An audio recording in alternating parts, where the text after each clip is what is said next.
Hello အားလုံးပဲပြန်တွေ့ရတာဝမ်းသာပါတယ်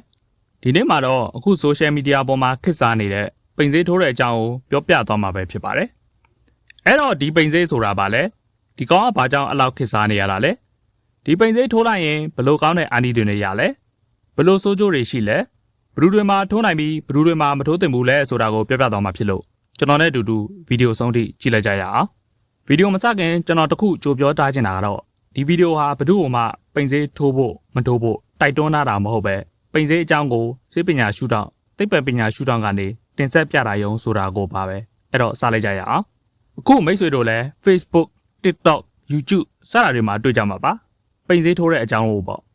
တချို့ကလည်း Facebook ကဝေးကြတဲ့ group တွေထဲမှာပိန်စေးထိုးဖို့နေရာတွေစုံစမ်းကြတယ်အချင်းချင်းထိုးဘူးတလားမေးကြတယ်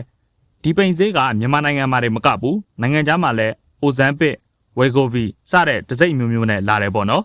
သူတို့စီမှာလည်းတော်တော်လေးကိုခစ်စားတာတွေ့ရတယ်မင်းသားမင်းသမီးတွေ celebrity အစတော်တော်လေးတုံးကြတယ်ဆိုတော့ကဒီပိန်စေးကဘယ်အစဖြစ်လာလဲလို့ခြေရခံလိုက်လို့ရှိရင် तू ကအမှန်တကယ်တော့ပိန်စေးဆိုပြီးရွယ်ပြီးထုတ်ခဲ့တာမဟုတ်ဘူးစီးချိုသမားတွေအတွက်ထုတ်ခဲ့တဲ့စီမာဂလူတိုက်ဆိုတဲ့စီးချိုထိုးစေပဲ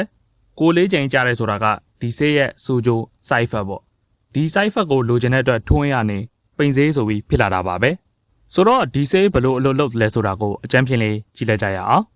ဒီစေးရဲ့အဓိကအလုပ်လုပ်ပုံကရိုးရှင်းပါပဲအစာစားပြီးလို့အစာရင်ထဲကိုအစာတွေရောက်လာတယ်ဆိုပါစို့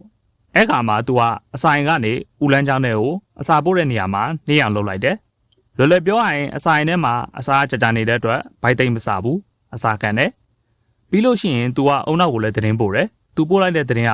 အုံနောက်ရေးဘိုက်ထဲကိုအစာဝင်ပြီးအဲ့တော့မင်းမလို့ရင်ထပ်မစားနဲ့တော့ကွာဆိုပြီးတော့အဲ့ခါမှာအုံနောက်ကကျွန်တော်တို့ပုံမှန်စားနေကြအစာပြေမုတ်တွေအချိုတွေတောက်တာတွေအဲ့ဒါတွေထပ်မစားကြအောင်လုပ်လိုက်တဲ့အတွက်မစားဖြစ်တော့ဘူးတကယ်တမ်းကတော့အစာစားခြင်းစိတ်တွေပေါ်မလာအောင်လုပ်လိုက်တာပါပဲ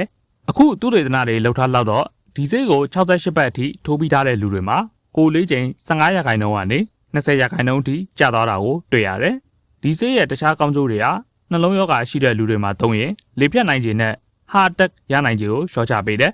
သွေးထဲကအဆီဓာတ်ရဲ့တကြားဓာတ်ရဲ့ပြီးတော့သွေးပါပမာဏကိုလည်းအထိုက်အလျောက်ထိန်းပေးတာကိုတွေ့ရတယ်။ဒါဖြင့်ဒီလောက်ကောင်းတဲ့ဆေးထိုးနေတာပေါ့ဆိုပြီးတော့လည်းအဲ့လိုလည်းမဟုတ်ပြန်ဘူး။သူ့မှာလည်းစိုးကျိုးတွေရှိနိုင်တယ်။အများစုကြုံရတဲ့စိုးကျိုးကအန်တာဝမ်းလျှောတာ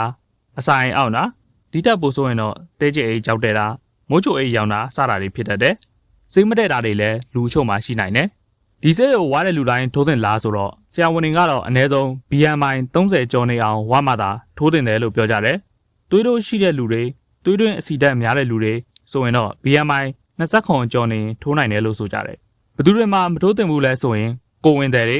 နောက်2လ3လအတွင်းမှာကိုဝင်ဆောင်ဖို့စဉ်းစားထားတဲ့လူတွေမိုးချိုအိတ်ယောဂရှိတဲ့လူတွေတိုင်ရိုက်ယောဂအဆိုင်ယောဂရှိတဲ့လူတွေဆိုရင်မထိုးသင့်ဘူး။မထိုးခင်မှာလည်းဆရာဝန်နဲ့တေချာတိုင်ပင်ပြီးမှထိုးသင့်တယ်။ဒီဆေးထိုးလိုက်လို့ရှိရင်အချက်လောင်းဆိုပြီးချက်ချင်းပိန်သွားမှာတော့မဟုတ်ဘူး။စထိုးတဲ့ပထမလအတွင်းမှာ1ပေါင်2ပေါင်လောက်ပဲကြာတာတွေ့ရနိုင်တယ်။2လမြောက်တည်းရရင်တော့ကိုလေးချိန်ရဲ့900ရာခိုင်နှုန်း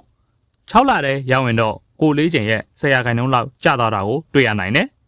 6လကနေတနေ့ထိဆိုရင်တော့15ကနေ20ရာခိုင်နှုန်းလောက်ထိကိုလေးချိန်ကျသွားနိုင်တယ်ဒါပြင်လားကြကြီးထိုးနေရမှာပေါ့လို့မေးလိုက်ရင်တော့ဟုတ်ပါတယ်သူကတပတ်ကိုတစ်ခါလက်မောင်းဒါမှမဟုတ်ဘိုက်ကအစီတဲ့ကိုထိုးရတာဖြစ်တဲ့အတွက်တပတ်တစ်ခါတော့အသားနာခံရမှာပါ